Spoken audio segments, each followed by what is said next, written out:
Terima kasih Pak Ketua, yang sama-sama kita hormati, kita banggakan Menteri PAN-RB RI, Kepala BKN dan seluruh jajaran yang hadir saat ini dan seluruh anggota Komisi 2 yang berbahagia. Assalamualaikum warahmatullahi wabarakatuh. Saya langsung saja menyampaikan.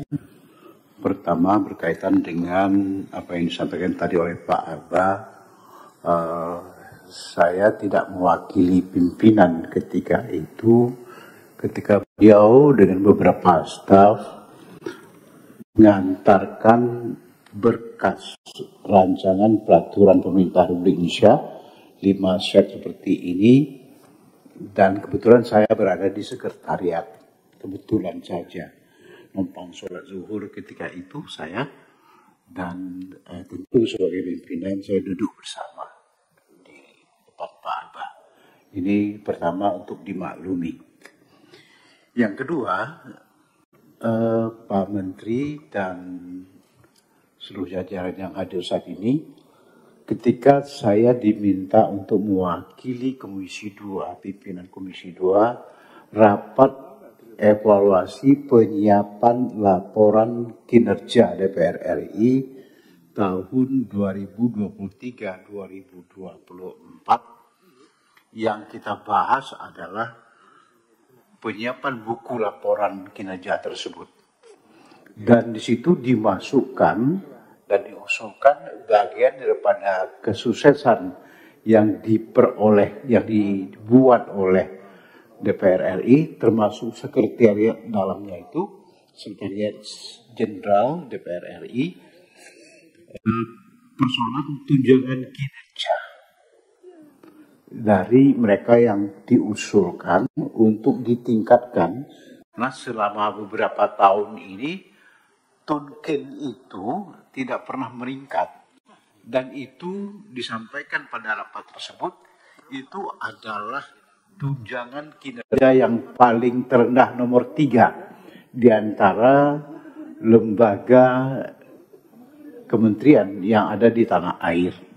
Dan itu diterima laporan itu oleh pimpinan DPR RI.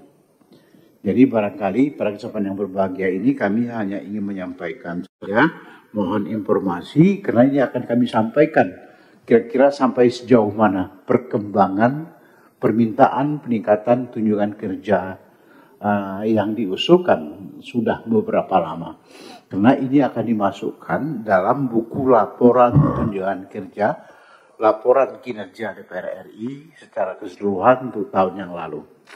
Jadi mohon berapa usulannya, karena yang kita tuntut tempoh itu adalah 100%. Karena beberapa tahun itu tidak pernah berubah dengan angka 78%. Tunkin untuk sekretariat DPR RI.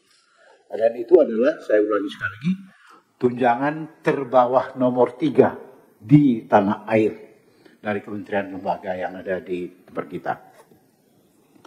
Itu yang kedua.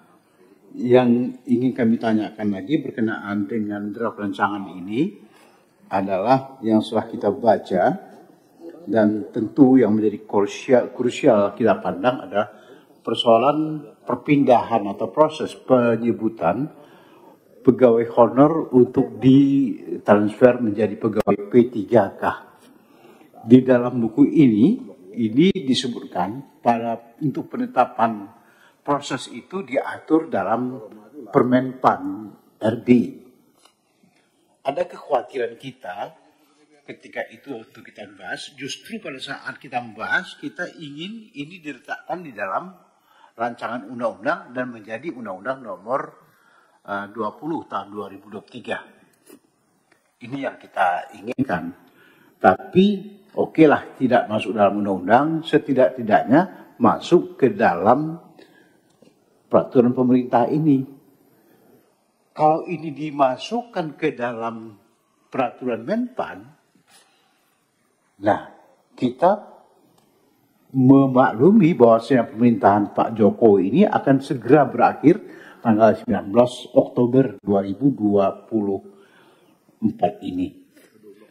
Ya, 19 Oktober berakhir, 20 itu sudah pelantikan kepala negara yang baru. Ini berarti semua kebijakan tidak ada kepastian hukumnya. Bagaimana kebijakan pemerintahan yang baru dan siapa pemerintahnya, syukur-syukur masih Pak Menpan kita sekarang ini. Tapi kalau seandainya berubah, apakah ada jaminan proses yang kita sudah sepakati beberapa yang lalu itu akan dituangkan kembali dalam bentuk kesamaan visi kita ketika kita membahas pengaturan tentang proses perpindahan pegawai honor dan P3K itu akan sama dengan visi atau akan ada konsep-konsep baru yang memerlukan pembahasan yang baru oleh anggota DPR RI yang baru juga. Nah, ini yang kami berikan pertimbangan bagaimana seandainya kita sepakati masuk aja ke dalam peraturan pemerintah yang akan kita bahas sekarang.